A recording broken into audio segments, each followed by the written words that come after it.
যদিও আমরা মাছে ভাতা বাঙালি কিন্তু সব সময় কি মাছ ভাতে চলে বলেন।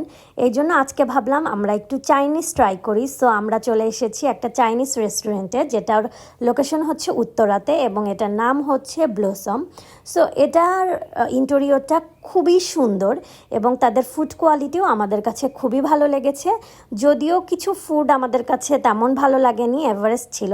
বাট প্রথমেই আমরা যে নুডলসটা অর্ডার করেছিলাম এটা এত বেশি মজা, মানে আমার কখনো মনেই হয়নি আমি চাইনিজ ফুড খাচ্ছি, কারণ এর আগে অনেক ডেজার্ট আমি ট্রাই করেছি তাদের, কিন্তু এত ভালো লাগেনি। বাট আসলে এই নুডলসটা অনেক বেশি মজা।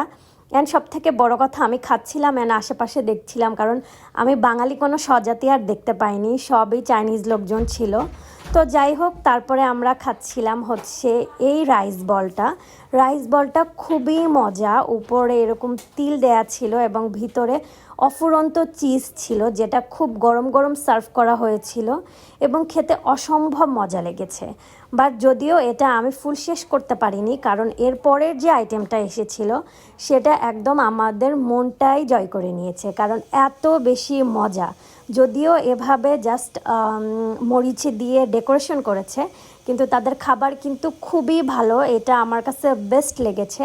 দেন চলে আসলো ডাম্পলিং, বাট ডাম্পলিং আমি তেমনভাবে পছন্দ করিনি, কারণ আমি কর্ন বরাবরই পছন্দ করি না। সো ডাম্পলিং আমার ওইভাবে ট্রাই করা হয়নি, বাট একবারই জাস্ট নিয়েছিলাম। অ্যান্ড দেন চলে আসলো হচ্ছে পাখির ফ্রাইটা। এটা মেনলি কবুতর ছিল এবং এটার ফ্রাই খুবই মজা ছিল খেতে। আর তার সাথে আমাদের সার্ভ করা হয়েছিল লেমন মিন্ট। সব জায়গায় লেমন মিন্ট কিন্তু সেম স্বাদেরই হয়। আর এখানে হচ্ছে আমি পাখির রিভিউ দিচ্ছিলাম।